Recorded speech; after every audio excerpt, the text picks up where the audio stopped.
This morning we have a very special event indeed. We are very honored to have with us Mr. Paul Kagame, who is the President of the Republic of Rwanda. He's a remarkable man, and from being an exile, he put his life on the line in fighting genocide. He then served as Vice President and Minister of Defense for 6 years, and since 2000, he has been the President of the Rwandan Republic. Would you please give a huge welcome to Mr. Kagame.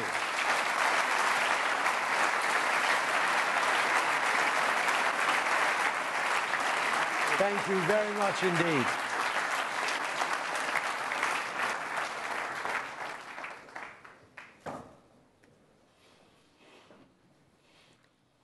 Thank you. Distinguished audience, Mr. Peter Vossa and Philip Ezinger of the St. Gallen Foundation for International Studies, Right Honorable leaders here present, members of the International Students Committee, distinguished ladies and gentlemen. I would like to begin by expressing my sincere thanks for the invitation to speak to you today. The St. Gallen Symposium is a very special gathering which I am honored to participate in. Let me congratulate the student leaders from the University of St. Gallen for the originality of this year's theme, Proudly Small. It has never occurred to me to be either proud or embarrassed of hailing from a small place. Nor do I believe that small entities are inherently better or worse than larger ones. All groups, after all, are made up of individuals, one after another. This is the deeper meaning behind abstract concepts like inclusiveness. Every person counts. What they think matters. But there is no doubt that physical size is a factor in how a country or a business responds to threats and opportunities. I will have more to say about this later, but I would like to start with the case I know best, the story of my own country. Today, Rwanda is a country transformed physically, economically, and socially. But there is no way to ignore where we started from in 1994. When 100 days of genocide was stopped by the Rwandan Patriotic Front, 1 million Rwandans lay dead. Around 15% of the population. More than 2 million people, in fact, close to 3, had fled to neighboring countries where they lived under the control of the militias and politicians who had carried out the genocide and openly declared the intention to complete it. Public services in Rwanda no longer existed. The economy was destroyed and the treasury had been looted. Yet, the new government was still expected to repay the huge external debts that had been used to finance the carnage. We were starting from less than zero. To most observers, Rwanda seemed unlikely to even survive as a nation, much less recover, reconcile, and prosper. Our first tasks were to restore security, address the humanitarian catastrophe, and form a government of national unity made up of all surviving political forces that had not aligned with the genocide.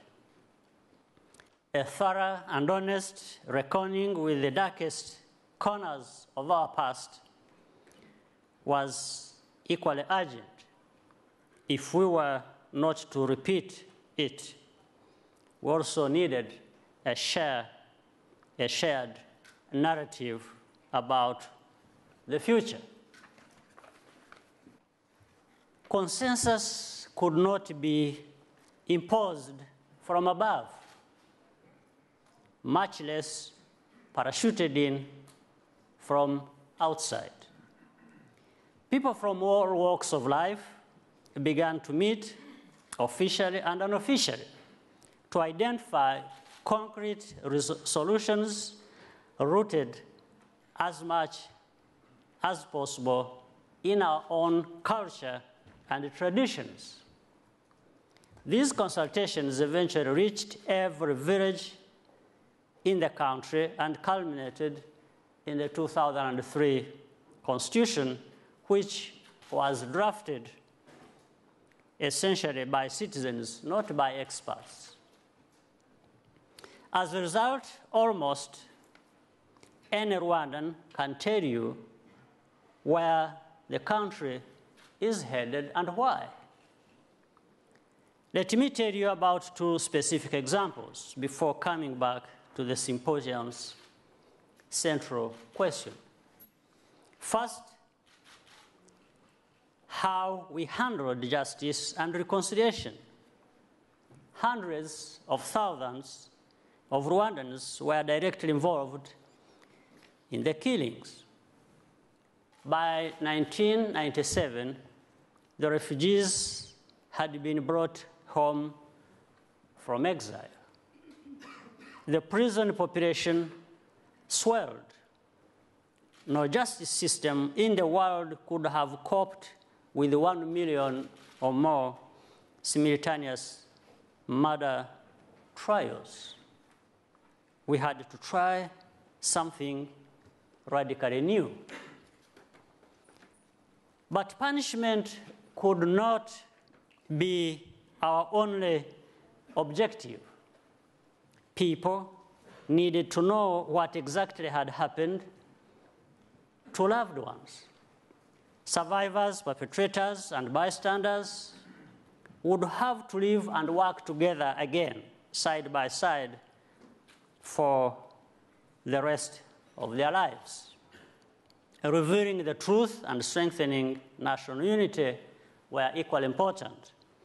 The mechanism we devised, Gacaca, was rooted in traditional practice of public dispute resolution that every Rwandan could relate to.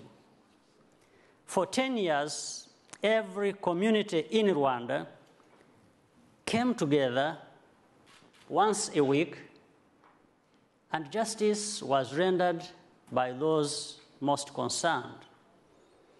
The communities themselves are arbitrated by local leaders elected for fairness and honesty. Around a quarter of cases resulted in acquittal. Offenders who told the full truth and expressed sincere remorse were often sentenced to time served. The Gacaca jurisdiction dealt with 2 million cases at a total cost of $50 million US. Tens of millions of handwritten pages from these proceedings have been preserved for future generations.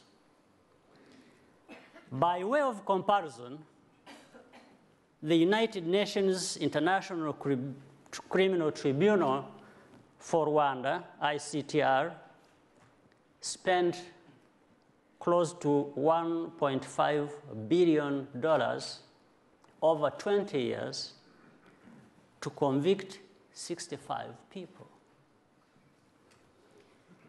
The second example is our effort to build a stable and a democratic constitutional order.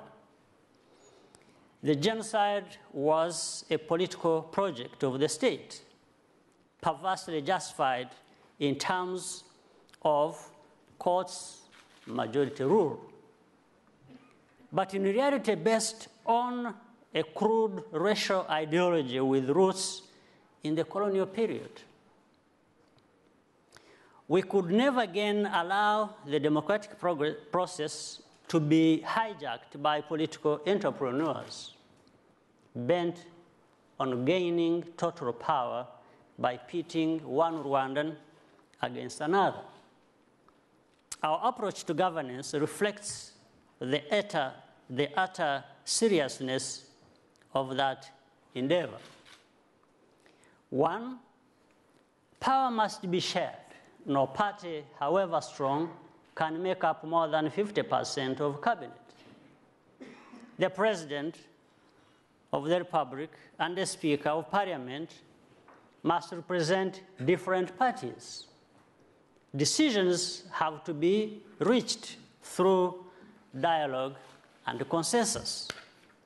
Two, the fight against genocide ideology and divisionism is a public duty. No party may seek support by appealing to region, ethnicity, religion, or any other arbitrary social distinction. Politics has to be inclusive and national in scope. Three, communities are best placed to know their own priorities and hold government accountable for results. Service delivery has been decentralized, and there are many occasions throughout the year where citizens speak directly to leaders about what is not working and what is. Believe me, Rwandans do not hold back when they have complaints. Our experience has taught us that confrontation, anger, and division are not at all the essence of democracy. That style of politics may be a fun game in certain countries, but in others, it is a matter of life or death.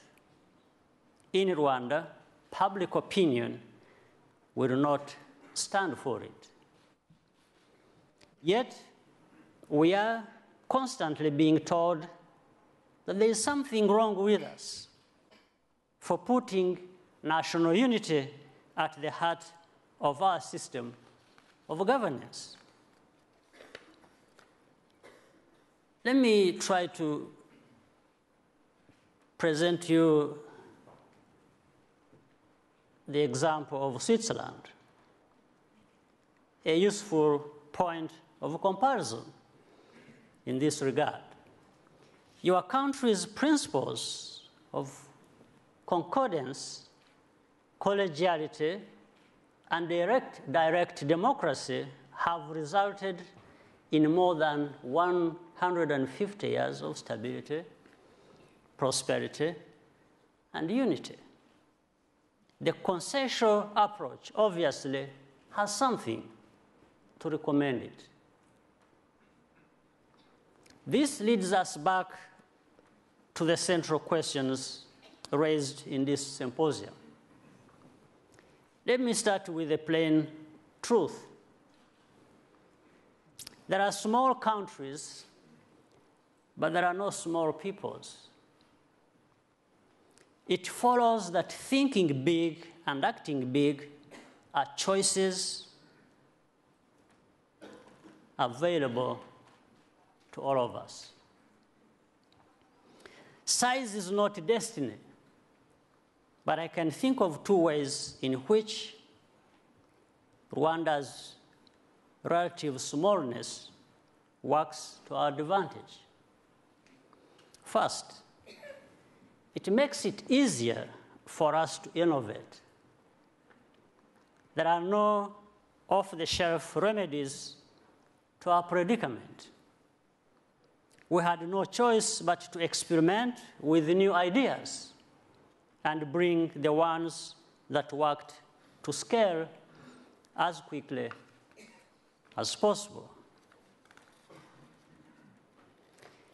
It is no accident that many of the biggest and most innovative companies in the world today began as small startups in someone's garage and without the constraints of bureaucracy and precedent. Original thinking can flourish.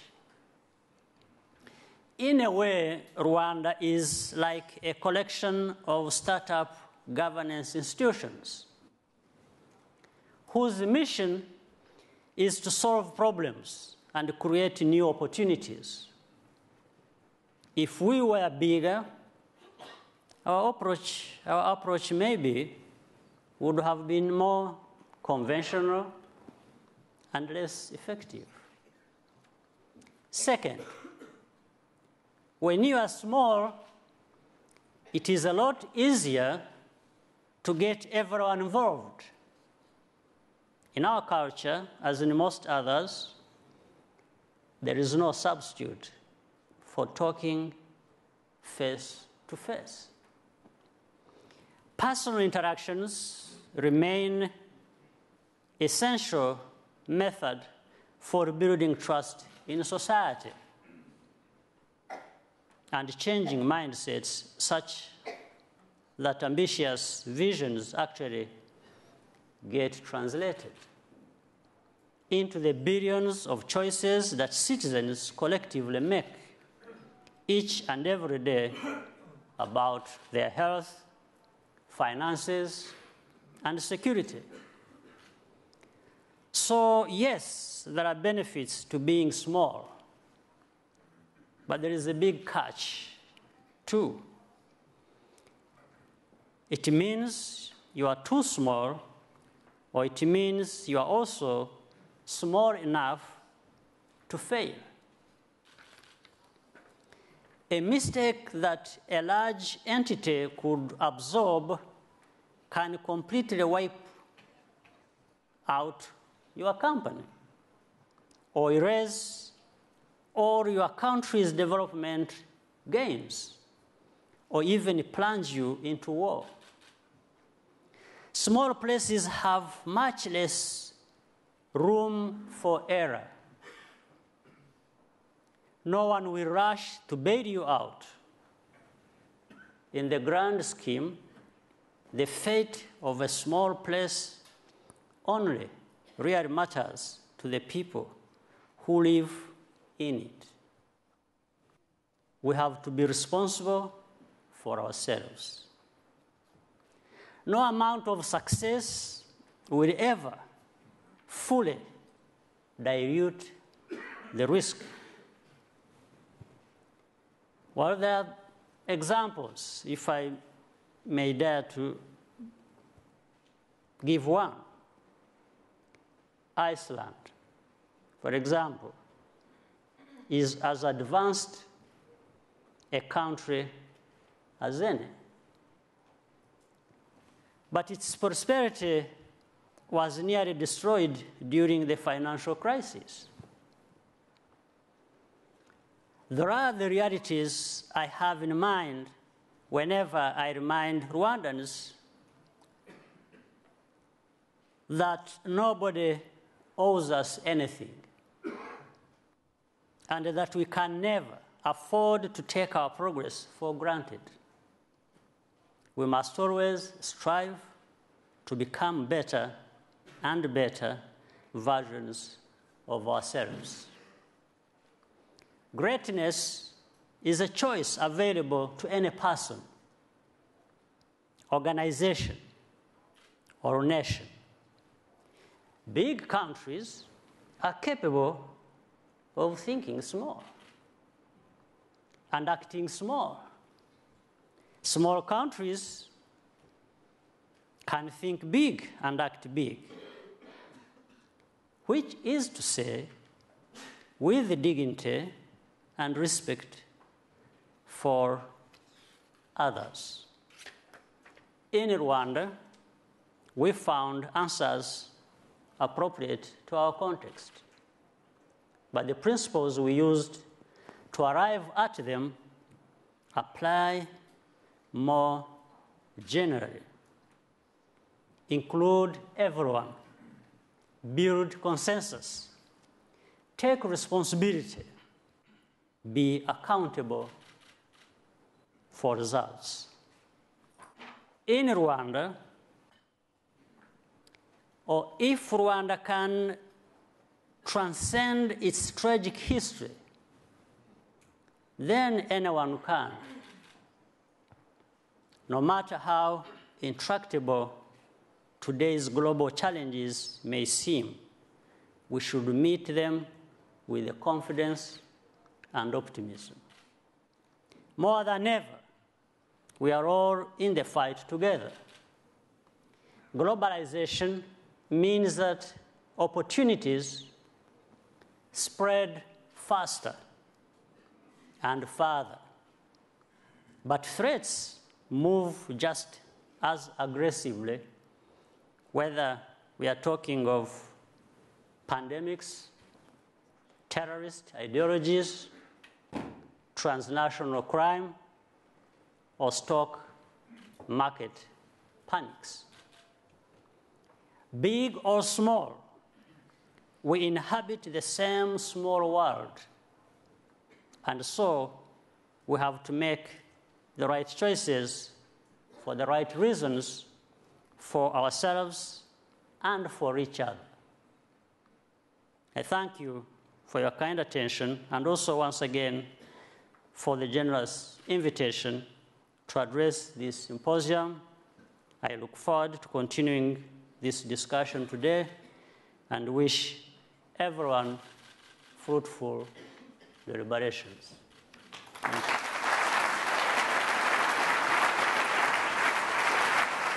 Thank you very, very much, Mr. President. That was terrific. Really terrific. If you just stand here for a minute, I'll just speak.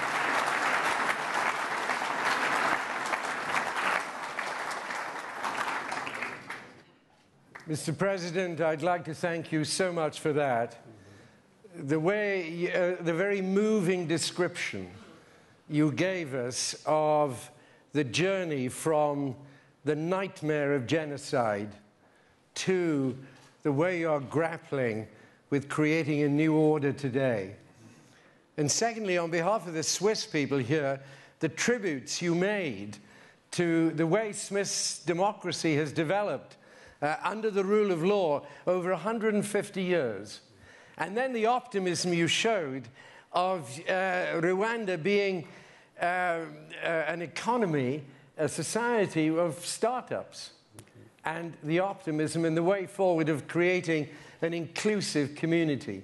Ladies and gentlemen, may we give the President a big hand.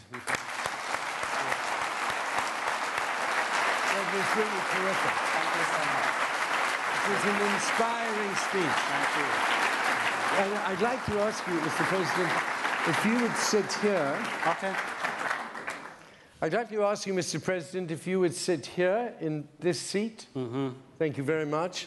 We have a small stage, right, because we're proudly small. Absolutely. Though I have to say, you, unlike me, are proudly tall. And I'd like to ask James Chau if he would come to the stage. And James is going to interview the President. Good. Thank you very much. Thank you. I do think it's somewhat of a cruel joke on me that being probably the shortest person in the whole of Switzerland, I'm sitting next to the tallest person, one of the tallest here today. Mr. President, welcome to St. Gallen. 4 years ago, before our first interview in New York, I asked my sources beforehand, how do I get Paul Kagame to open up? And they said, easy, just talk about tennis. 4 years later, before this conversation, I asked them the same question, and they said to me, talk about tennis or basketball or football, but especially about Arsenal. Right.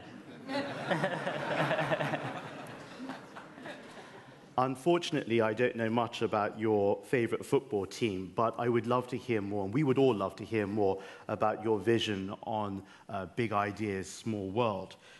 Of course, you are a leader who stands at that same cross point with Africa, a big continent of over 1.1 billion people, and Rwanda, comparatively small at just over 11 million people. When you think of those 11 million, each of them sons and daughters of Rwanda, what is your biggest dream for them all? The biggest dream for every Rwandan, for me, builds on what I see and know about the world we live in. You see places in this world where prosperity is taken for granted. And I always ask myself, why is it not the case in Rwanda? Yet, these are same capable human beings, same human beings that can address our different challenges and building on different opportunities that are there in this world. And I don't believe that the world is divided in such a way that there are people who should take everything good for their living and for the living standards for granted, and there are others who should forget about it. So I want to think that every Rwandan can contribute to the well-being of the whole nation and for themselves. And irrespective of these challenges we have evolved through, there are so many opportunities within Rwanda and within the whole continent of Africa, given the right interactions, politically, socially, economically. Rwandans should develop, should get better, should enjoy stability and security they deserve as the rest of the continent of Africa. Rwandans, of course, are more connected than ever before. In just 2 years, the number of people who are on a mobile phone has jumped from 6% to 63%. So clearly you've built the infrastructure around that. But my question is this: what's the business plan, and how are you going to grow an economy out of this? It's a question of investing, how we invest in our people. And let me take you through. We have a 2020 vision. This was a vision we put there from year 2000 that would serve up to 2020. And we'll be overlapping that with another plan for another couple of decades ahead. So, and the central part of this is investing in our people, who are the main resource of our country. We don't think so much of, and maybe we are not so much endowed with, the so-called natural resources. The main asset for us is people. So we invest in their health, we invest in education, and then we see how much we can turn this resource into the value that can continue to take the country forward. And in education, we therefore concentrate in those areas that can build value in our people and ready for jobs out there in the marketplace, as well as the different economic and other transactions that can drive the economy and the continued growth and development of our country. So investments in infrastructure, in technology, in information and communication technologies, these are part, or if you will, a big part of the investments we make for the country to move forward based on knowledge and information, how it can be used and shared for different things that we intend to do. You've just become the most followed African leader on Twitter, just shy of 1 million followers, taking over from Jacob Zuma of South Africa. I think you're actually on it quite a lot personally, so much so that your daughter, who lives in America, tweeted to you the other night, "It's a little late over there, Daddy, isn't it?" Yes. But it's much more than just the number of followers. Yes. What's the opportunity of social media? And when you look at other African presidents, your peers, of course, are they leveraging the internet to achieve social justice? Well, I guess they should, but it's not up to me to advise them or to tell anyone what to do in regard to that. But in our case, I can speak for Rwanda or for myself. What we have been doing with social media, we look at it as a way of communicating, of narrowing the distance between us leaders and those we lead, or with each other as citizens in our country. And since the tool is there, since the means are there, why don't we just make good use of them? So that's really the starting point. So I personally have enjoyed doing that because I directly talk to individuals who may care to talk to me also. And by the way, a number of problems also get addressed through that. I've seen individuals telling me in their districts, in their villages, in different places, in the school or wherever there is this problem. Say, the president, did you know about this? And many of them I didn't know before, and I have known through these channels, and I have actually activated systems to make sure that this problem is addressed, depending on the magnitude of the problem. This is just one example. There are many cases, and it's something that not only solves and addresses problems, it's enjoyable also. When you are there, if you are a leader and you don't enjoy communicating with, interacting with colleagues in government or citizens on the ground, well, that at least I try to make the most and the best of it.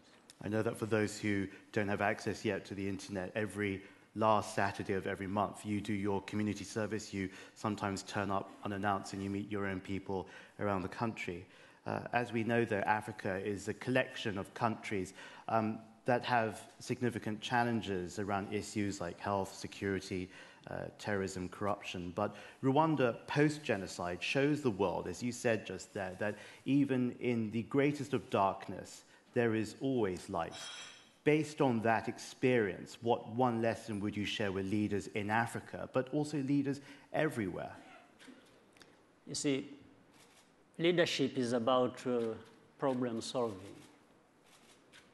And therefore, leaders at all levels, leaders does not mean presidents alone or prime ministers. Also. It means everybody at their level or even individually, they have a leadership role to play. So my advice, therefore, is based on that responsibility of problem solving. We have to be there and build on the opportunities that are available to meet the challenges that will always be there, because leaders meet. So And when we understand what the problems are, as we do in Africa or in my own country, then, and we know the resources available and opportunities available for us to meet these challenges. Really what remains is just to connect these ends and make sure that as many of these challenges are addressed as problems. And that's what we try to do in Rwanda. And most of those things you talked about, maybe you knew Rwanda was going to participate, I was going to participate in this, so proudly small, and so it doesn't matter. I think we have explained all that. But as you said, we have a country, a small country, and we are saying, for example, cleaning up our environment every Saturday or every month, going out there, all of us, including me, to deal with that, just means there are things we can do that can make us better, that can add value to everything we are doing. And these things are within our means. We don't have to wait for somebody else to come and do it for us. And therefore, if it is within your means, why not do it? So this can be, and of course, the lesson learned is that if it can be done in Rwanda, then it can be done anywhere else. When I think of Africa, I think also of China. Today, it's one of the most important and active partners in your region, building not only stadium bridges, but as we saw in the most recent Ebola outbreak, providing critical support to health systems in West Africa. Yet it has also come under heavy criticism by some, in the West also, of being a neo-colonialist. You are an African president. What do you say? Well, what I say is that pointing fingers and calling each other names does not help in dealing with Ebola or with any other problem. I think we just need to stick to ways of cooperation. We can cooperate and collaborate and deal with these challenges that we all face, that even if the problem has started in Liberia or Sierra Leone or Guinea or wherever, the likelihood that this will spread and cover the continent of Africa or even go beyond and affect Europe or America or Asia or wherever, is that threat is always there. So the more we can work together and stop, because look, there is no part of this world that does not have skeletons in their own. So you may be accusing one of neocolonialism when you have that history. So does it matter? I think all we need to do is just... And I think the point here is that neocolonialism is not a good thing. So why don't we stick to that and make sure it doesn't exist anywhere? And then Africa, please, I always want to inform my African colleagues, leaders, and brothers and sisters. I think Africa needs to work together faster and more effectively and get ourselves out of this position where we are victims of one thing or another the next day, and people have to, exercise their generosity and sympathy over us and fight over us. And, I think we need to be participants in this, world and raise ourselves to the standard where we don't have to be referred to as neocolonialists, but I think we can be to the level where we can develop our continent and our own countries and really stop being, the kind of victims that will always benefit from the generosity of others. Well, despite the billions it's given over decades, China insists that it's not an aid donor. It insists that it is a development partner, that it's a win-win partnership. Is this simply a choice of words, or is China's money somehow different to money that's received from, say, OECD governments? You see, money from China or from anywhere, for this money to be helpful, it's more in practice than in name. because we have seen until this day, the use of partnership or different kind of good words. But really what is done on the ground is not that partnership. It's, as you know, he who pays the piper calls the tune. So if I give you my money, then I follow the money and dictate to you what you must do. I mean, this is in broad daylight done and seen. So I think, again, China as a rising power, and this is why I was talking of cooperation. I think people need to work together, and if China is rising today, it's because of what it has been able to do and has achieved a certain status and strength and power. And anyway, it is not going to stop, or it is not going to be stopped. So the best way is to accept what is going on and maybe turn it into a positive thing, so that the rising of China can be helpful not only in Africa and on the basis of partnership, what China can get from Africa and what Africa can get from China, and how China can work with the rest of the world, the other powers, to address the problems that affect the world or different parts of the world, like in Africa. If China worked with the West, for example, to address and contribute to getting, say, Africa better, I think Africa would be better off, China and the West would be better off in that way of cooperation, rather than conflicting over who does what in Africa, who is better to doing it, and so on and so forth. So cooperation between China and Africa is very healthy, it's good. It's good for Africa, it's good for China. So it's the quality of that partnership and working together that people need to concentrate on looking at and make sure it works well for everyone. I would like to stay with a similar thought, but to take it much more widely. You've hinted at the pragmatism, because you've said for a while now that aid is political. That's the reality. In your mind, what's the best case example of political aid, so to speak, but one that's also been very strong and effective? Well, political aid is there, but one that is good and effective, I don't know. At least I know one that is less effective than good, but some good comes out of it. We've seen examples. There are many cases.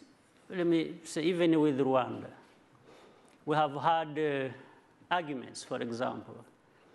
We are carrying out different programs. We receive support, aid.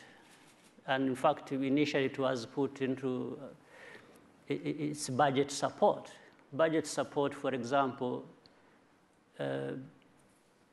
gives the feeling that, one, this is something predictable, this is something you can plan for, and with the execution, you are able to measure the results and so on and so forth.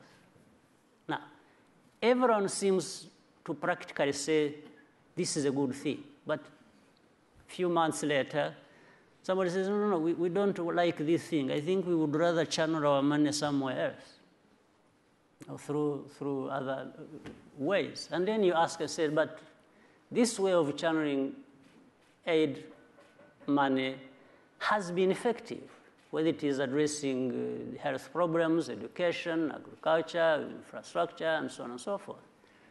He said, this is measurable. You can see if money was put in the wrong place, you're also able to know that, no, something did not happen because of. So why would somebody say, I don't want to go this way, I would rather try something else that is actually not going to give results? We have seen that ourselves in our own country. Which means, therefore, that somebody is dictating what should happen, that actually doesn't give as good results as should have realized for another reason. And that reason is always political. So that's why in our case, we have always insisted and said, look, if you give us for every dollar that has come to Rwanda, we want to be held accountable for it. Has it gone where it needed to go, and has it given us the results we wanted? We can work together to measure that. But beyond that, what else are you really looking for? If you want to look at Rwandans and tell them, you know, this is how you should be, these are the leaders you should be having, this is how you should be, then that's a different place. That's a different issue. And I think there'd always be argument about that for a long time as we try and grapple with other problems for our development.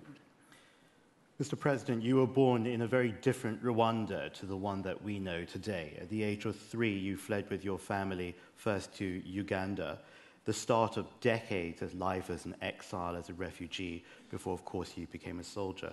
Refugee is a big word that we tend to use an awful lot. But tell us, what does it mean when you're forced out of your home, when you're forced to live on the outside, when the whole world is saying to you, you're not welcome back in? What does that do to your dignity? The tendency is to crush your dignity, and the choices are also there for people as refugees or in that kind of situation. It either strengthens you and you want to do something about it. Some of the things that can be done are very difficult. Or you just give up and get crushed by the situation. So in our case, some of us are very lucky, I think, in a way also, that we chose not to be crushed by this situation. And of course, initially lucky in a sense that for me to grow up in a refugee or as a refugee in a refugee camp for over 25 years. I grew up in Uganda in a refugee camp. Refugee camp in the first years, many years. My family, lining up for the ration to survive on every day, and going to school and studying under a tree, and we had no exercise books used to write on our thighs with dry grass. And so that means, you see, we didn't have to even wash so that our thighs remained dry and you can write on, and for the teacher to be able to read, and so on and so forth, for many years. And then maybe having one meal a day, which you would line up for. And so this can crush many people, and it really does. So for surviving that, you are lucky, and we are lucky to survive that. But since we were not crushed physically, we were able to also mentally build capacity to fight back, to push back on these conditions, and say we can't accept this, we are refugees, and this is 25 years. By that time, I had grown from 3 to, and we could organize and get together and say we cannot stay stateless forever. In Rwanda, we are not accepted. Where we are in the neighboring countries, we are refugees. And so that's how, and it really shapes you and informs the decisions you have to make. And where dignity has lacked, I think people get to understand the value of dignity. There is a saying that I'm sure everybody in this room is well aware of, that what doesn't break you only makes you stronger. I've often felt, though, that what doesn't break you sometimes can leave one very hurt and very damaged. What fascinates me, though, are the choices that you chose to make along the way.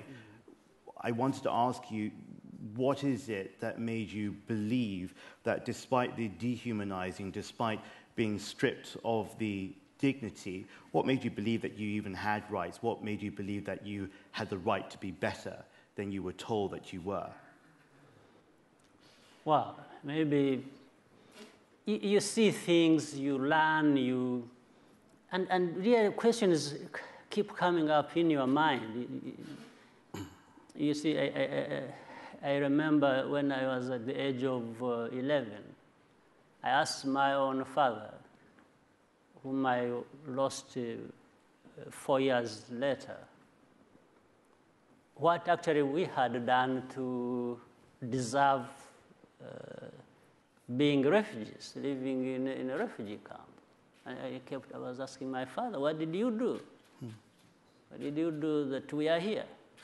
And my father was, having difficulty, to explain to me, to understand why we were there. So anyway, went into the whole politics of our country and so on and so forth. But the actual fact is that my father had done nothing to, but so was the case with many other refugees, or if not all of them. So through that, you come to say, no, this is not, why should others be all right? Where we were as refugees, the citizens of those countries, they are proudly citizens of those countries. And you can't be proudly a refugee, So you can't be proud of being a refugee. So that, that was bringing, the point home to everyone that we don't need to be there. This is not our place. So what can we do to do that? And we therefore thought we had the right, and therefore, for lack of the rights for many years, I think it was not the right and for you to realize your dignity alone, you understand that somebody else also should not be put in such a place other than yourself. I would like to offer you a word, and just in just one line, could you tell us what first comes to your mind? The word would be freedom. What does it mean to you? Oh, freedom. Freedom means choices, means happiness, means realizing and the satisfaction you want in your life. Well, I ask you about freedom because today is 70 years to the day since the end of the Second World War in Europe. In your lifetime, what are the most significant shifts in the global order that you've seen? Well, there have been shifts back and forth. It's a mixed bag. But I think in the world there is leveling, there is a level field. Everyone can have the opportunity to realize what they want equally across the globe, and the globe has shrunk, and that's why they call it a global village. I think that leveling of availability of opportunity to everyone is something that has the comparison between big and small has continued to disappear. Rwanda is a country of 1,000 hills, and we've counted St. Gallen has just 2 hills.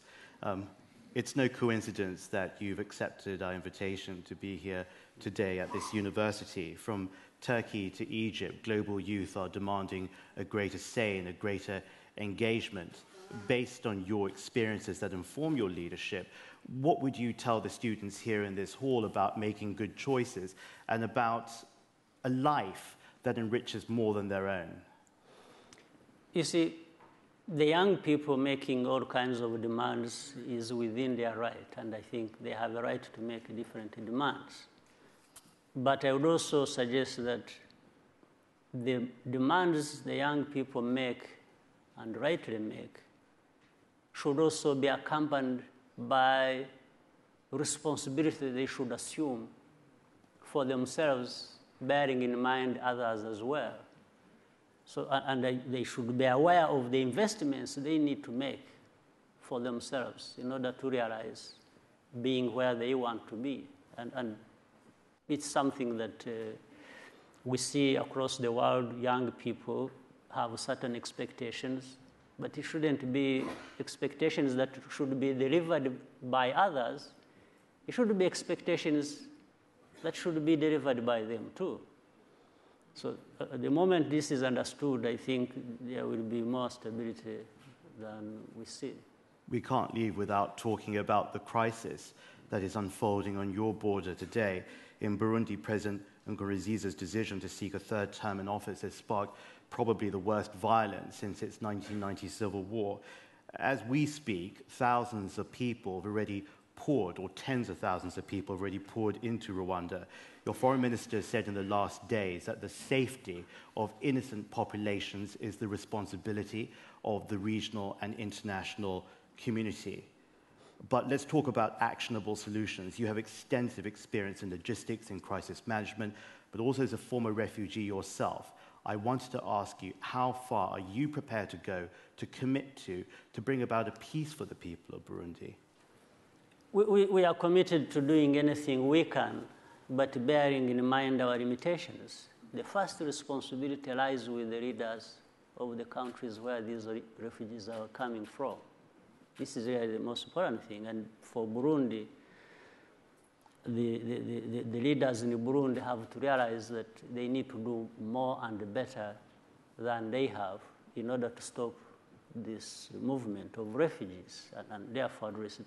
And you see, this is a very important point, but let me even expand on it. The problems in Burundi, as you see that, it's not just about the president looking for a third term. It's one problem. That is just one problem among many. The reason even the president is looking for a third term and it is having such a problem maybe needs to take people to another point.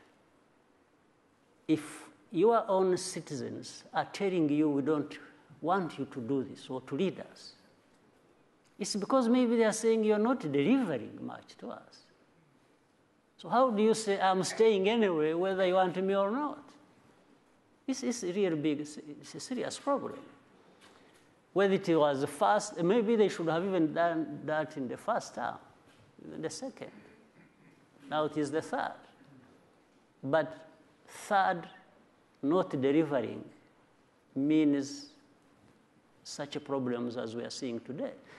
So for us, we will welcome the refugees. We will do the best we can, working together with UNHCR, the United Nations body that looks after refugees, with countries and the region. We have tried to organize, how to take care of the refugees as well and as much as we can. But that's not the issue. The issue is not how well you take care of refugees. The issue is how you stop producing refugees. I think that means the people, the leaders in Burundi need to be more serious about it than they are.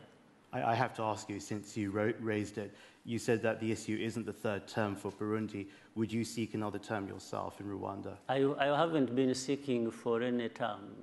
Yes, even for these terms I have served, I didn't seek for them. Actually, I was literally brought in. First time when we had taken over in 1994, I refused to be president when I was asked to be president. In defense. That's how I ended up being vice president, because people said, you fought a war, you were a leader, the commander of the forces that did this, so you must be president. I said, well, let's look. So we chose somebody else from our party on my prompting, and that's how there was the first president and not me. But later on, when the first president got problems with the parliament for some wrongdoing he got involved in, that's how I came in. So I'm really, for me, it's not a big deal. And if any question should be raised, should be asked to Rwandans themselves, they are the ones who keep saying all sorts of things. And this is what I was talking about. Delivery. Delivery is very important. When people are receiving what they deserve, and they want that to be, but if they don't, also they can turn against you. So I'm happy I'm not in the position where they are demanding me to be out even before I have finished my term. So let's wait and see what comes after. our time is almost over. Very, very quickly, I want to finish off with how we finished off 4 years ago, and that's with your family. You and the First Lady have 4 children, Ian, Ivan, Brian, and your daughter, Ange. We've talked about equality, social justice, humanity, and dignity. In closing, Mr. President, tell us why these values must begin at home in order to realize a close family like yours, but also a happier nation like Rwanda. Well, it really always, we have a saying in our language and tradition, it always starts from home, you know. You can't start talking about things elsewhere when you are not realizing that at home. So I didn't even know, you know, names of my children, and but thank you for doing that. So, but it all starts from home. Okay, but it all starts from home, and we try to, you know, I enjoy being, you know, part of the family, and we are a family, and the best I wish for my family is the best I wish for every Rwandan family, and work towards that. And we've been so far blessed that the country is making good progress, and my family is part of that. I think it says an awful lot that 4 years ago, as in today, the final question was about family, and the biggest smile always cracks wide open across your face. I went onto your Twitter a couple of days ago, and you wrote something that I think I'd like to leave everybody with. You tweeted, "Rwanda's transformation is about everyone having a stake, and delivering and believing in change is up to us." We always wish that for you. President Kagame, thank you for speaking to us. Thank you. I appreciate it.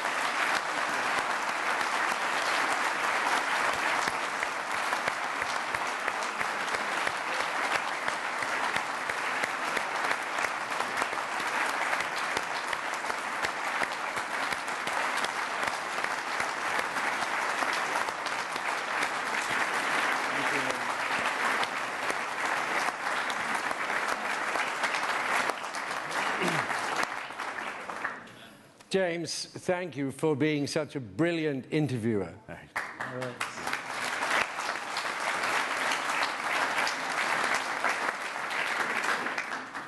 President Kagame, may I say again, thank you for being so open, so honest, and so personal in answering the questions. And when you finish with the family, we talked as we opened this symposium yesterday morning about the family being one of those institutions as a cradle of virtues in our society. And therefore, we really would want to endorse what you said. You're an extremely busy man. You have so many demands on your time. We are hugely honored that you've taken time to come to St. Gallen, and you've really served the symposium in a remarkable way. Thank you very much indeed.